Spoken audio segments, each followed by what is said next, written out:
Morning students. The second chapter of business studies is going on. The name of that chapter was Principles of Management. We have learned about the nature of principles of management in the last video. Today we will see the principles of scientific management. What is the need of scientific management and what are the principles of scientific management? Today we will learn. There is a name, very famous name. The name is Taylor. The Taylor's scientific management. Today we will learn. What did that person say about the principles of management? Today we will learn in this video. What does mean of scientific management according to the Taylor? It implies conducting of business activities. In any organization, in any business, there are different type of activities and we have to manage all those activities in a systematic way. That is called the conducting of business activity. And how will you conduct all those activities? According to the standardized tools, methods and trained personnel in order to increase output, improve its quality and reduce cost. If we are producing something at that time, the cost increases too high, our organization or business will suffer at that time because there will be high cost and we will not get the right outcome at that time.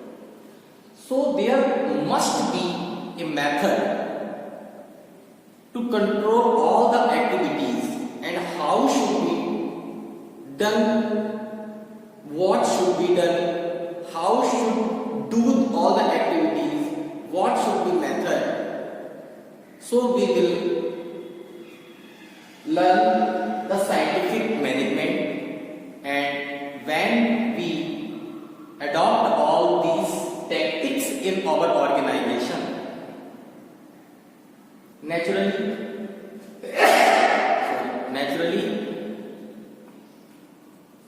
our business will grow. The main thing is output improvement and its quality. If our product has not good quality, we will not survive in the market. Quality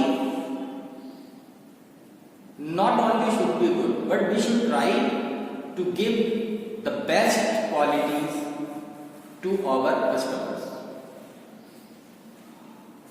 But we should keep in mind the cost must not be high. It should be rational, we can say rational or reduce our cost, and there should not be any type of wastage. The product and quality must be effective, optimum utilization of resources. In any organization, there are different type of resources, man, material, machine. Every manager should look into this, that our resources must be used in an appropriate way. Hence, it stresses that there is always one best method. We should look after everything and very minutely, and we should try to give our best product. To how we can enhance our things, maximum efficiency. We should use the maximum efficiency of our employees. The method can be developed through study and analysis. How it will be possible? We should analyze all the things and study all the things. After that, we can make the policy, and at that time policy should be effective and you will get right of principles of scientific management. Now we will have a look. The first point is science, not rule of thumb.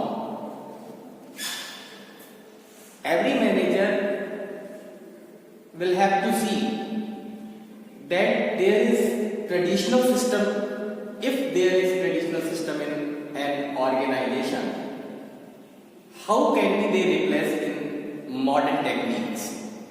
Are they beneficial in our organization to get the organizational goal?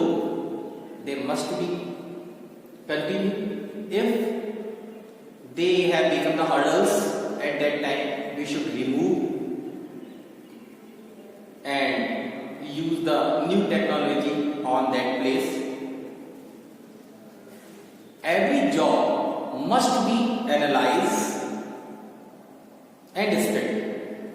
So we can say the principles of scientific management is not rule of thumb. It is a science. Now we will see the second point. Harmony, not discord. This rule is extension of harmony of management. Every level of management, whether it is top level, middle level or lower level, there must be a harmony in the organization, in the workers as well as in the management. They must be here. Every employee is important for an organization. So we should respect juniors or seniors as well. And we should not ignore any suggestion if they are giving. They must be welcomed. Firstly, we will have to look their suggestion is beneficial or not. If their suggestion is beneficial for the organization, we should adopt, we should accept, and not only this, we should praise those persons. And if their work is good, their suggestion is good, we should also give them a reward. Now the third point is cooperation, not individualism. In any organization, organizational goal can be achieved by the cooperation of all the employees and management, because organizational activities are not the activities of any individual. It is a teamwork. It means it is a teamwork. So we should cooperate each other, all the workers, all the management members, we should cooperate each other. This is main point, and we should not focus on individualism.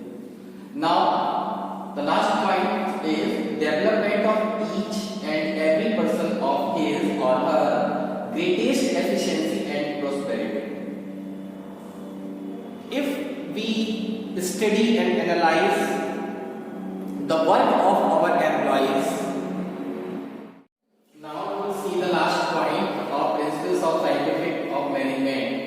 development of each and every person of his or her greatest efficiency and prosperity.